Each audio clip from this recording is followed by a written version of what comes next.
The entire Easter season is a surprise, isn't it? I mean, you read the story of the Gospels and you end on Good Friday, and it sure does look like evil has won. The bad guys have finally got everything together. And then you get to church on Easter Sunday morning, and you find out, by golly, they didn't win. God won. That's because things aren't always as they appear to be. There was an ad in the Atlanta paper that went something like this. Single black female seeks male companionship, ethnicity unimportant.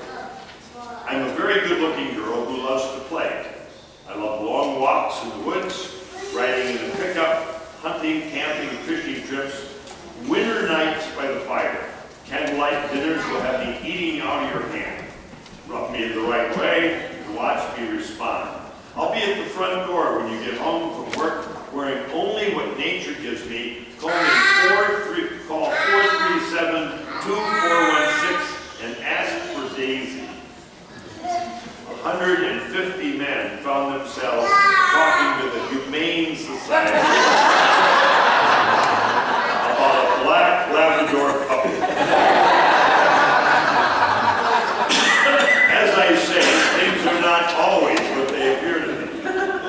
Well, that's the whole story of Easter. And out of Easter comes a God who loves us so much that he's willing to identify himself on the lowest level of society. Because, trust me, there were no lower levels than to be a shepherd in those days. If you couldn't get any other job, you were a shepherd. No training required, no education. You didn't have to own anything. You simply took care of the sheep. Well, in 1982, I took a trip to Israel. I was there for 3 weeks. And one of the days, we were traveling, and we came out of Jericho. And we came up around a corner, and the guide had the bus driver stop. And there was a little stream that was running along the side of near the bus, near the road. And that was pretty amazing because, trust me, there are not a lot of streams in Israel. So, anyway, he said, we're going to stay here for a while, and if things go right, you may see something here that is identical to the time in which Jesus lived. So we got on the bus. There probably were 40 of us. And we stood along the side of this little stream. And you could see the road going up to Jerusalem, but you couldn't see the road going down to Jericho. It was a little knoll, little hill that kind of was blinding around there. And as we were standing there, I don't remember how long it was, all of a sudden, here came a man leading a flock of sheep. I don't know, 30 maybe. And when the man came to this little creek, he stepped on the stones and jumped across, and the sheep followed him, and they got in the water and began to lap it up. It wasn't very long until another shepherd came. He had about the same number. And 5 minutes after that, there was a young girl that came, and she maybe had 10, 12, 15 sheep, and all of a sudden, there they all were, 60, 80, 100, I don't know how many there were, and they were all in this little creek right there. Well, one of the guys on our bus went over to the guy and said, well, if sheep are as dumb as I've heard they are, this should really be interesting to see how they're going to sort these out when this is all over.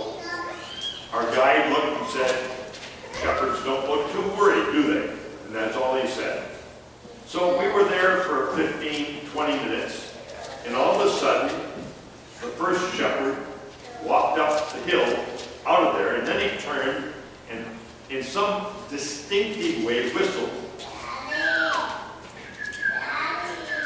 Only a lot better and louder.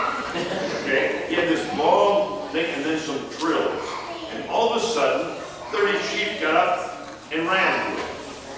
We didn't stay for the rest. We got back in the bus and we looked at the guy and he said, what you just heard people call the shepherd's voice. They all have a distinct call. Now he said, sheep have got a bad rap. They're not dumb. The people who think they're dumb are the people who have raised cows. And he said, they're dumb if you treat a sheep like you do a cow. If you treat sheep like sheep, you're okay. And somebody said, what does that mean? He said, well, you know, you can drive cows from the rear. You can have a dog that runs back and forth and barks, or you can have somebody that walks up, and they'll all go ahead of you. He said, if you do that with the sheep, they run in circles and they go crazy. What you have to do with sheep is you have to be out front and they will follow you. Sheep want a leader. He said, you know what? When the scripture tells us that we're like a flock of sheep, sometimes you think that's kind of you're really dumb. But it really means you're the kind of person that would like to be led by someone who isn't in the rear. How many leaders have we had like that? Who are at the back of the parade, that somebody out ahead and knows where he's going.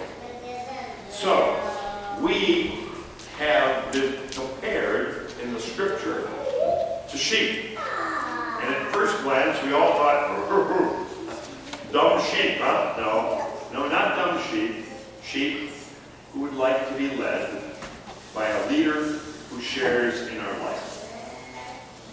This passage is one of two that we have today. The other one is the 23rd Psalm. And you know, and you love it. But just think of the promises that you have in this psalm. They're powerful. The first promise is that we will rest in green pastures. And then that we will be beside still waters. That our souls will be revived.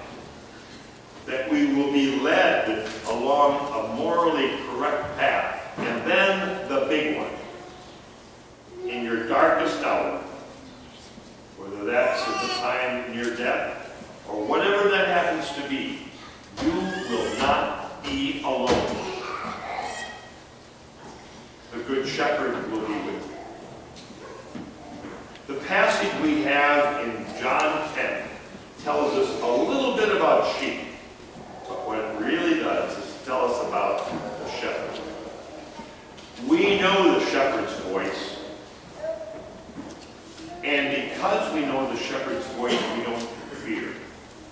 Remember when you were little or when you were raising your children? There came a time at night when one of them was starting to cry and you went into the room and you put your hand on them and you said, it's okay, I'm here. And that's all they needed to know. That is what John 10 tells us. He's here. You're not alone. You aren't going to face anything by yourself. Though Jesus is the primary and good shepherd, we all are. We're all shepherds at one time or another. And we're looking for someone who is going to be a shepherd. Mick Severson and I were talking beforehand, and when you get to our age, one of the things you talk about is surgeries. Isn't that wonderful? Hey, you should see my scars. No, we didn't do that. We did not share scars. But I remember the time that it was 12 years ago now, that had double bypass surgery. They wheeled me down the corridor, and I was feeling good. I absolutely and totally believed that I was not alone.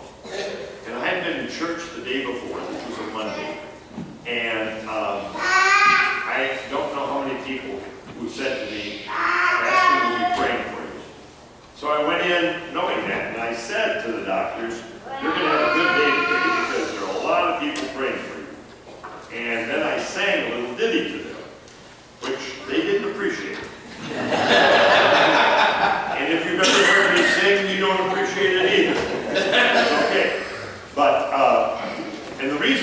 didn't appreciate it is about 6 months later, a lady went through the line in church and she said, "You don't recognize me but I was the nurse when you had your heart bypass." "Ah," I said, "well, good to see you." She said, "It was a good day, and you were right. They had a good day, and you recovered very quickly." I said, "Thank you." She said, "You know that the doctor came over to me and said, 'Give him the gas early and let's shut him up.'"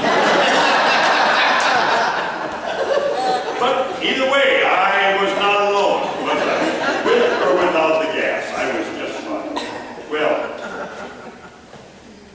there are times in our life when we're the shepherd. We lead.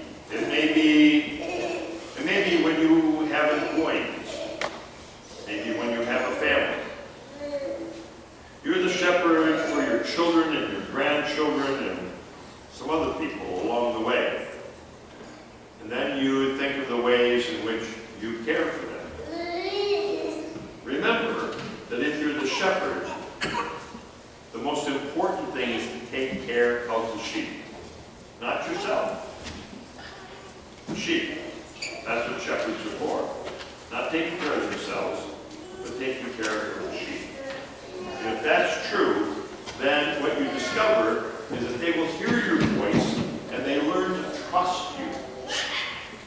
And they're not afraid because of that. One of the most important tasks you'll have is to pray for your sheep, those who are in your flock, whatever that flock looks like. And I am virtually certain that your family, your children, your brothers and sisters, your grandchildren are in your prayers daily. A few years ago, my daughter and I were on the phone, and she said, "By the way, Dad, do you still pray for me every day?" Because I had told her at one time, as she went away to school, I said, "Well, you're on your own, but I'll be praying for you." She said, "Do you still pray for me every day?" And I said, "I do, every day." And she said, "What do you pray about?" I paused for a minute and I said, "Do you really want to know?" She thought for a minute and said, "No, what I want to know is that you pray." I said, "Okay." Because sometimes I don't even know. When you pray for someone, you know what they need, but God does. And so I say, "Dear God, take care of Sarah. Give to Scott whatever he needs." And then I name whoever happens to be the ones in my prayers. They don't need me talking. They need God caring. And that's what shepherds can do. Well, this passage ends when it says that the good shepherd cares for the sheep. I thought of that, knowing that this was the passage when I was coming home from my brother's place in New York this last week. And I read an article about CEOs, and it was listing how much money they made. It made the top CEOs in the country. They made somewhere between $15 and $70 million plus stock options. But the part that I found most interesting was not how much they made. That two of them were CEOs of companies that had just laid off a whole bunch of people. But, okay, this one guy made $174 million. What if he only made 120? How many people could you keep at work for $50 million? And here's the point. The good shepherd cares for the sheep, and not just himself. It's the hired man, the hireling, that does that. It takes care of himself first and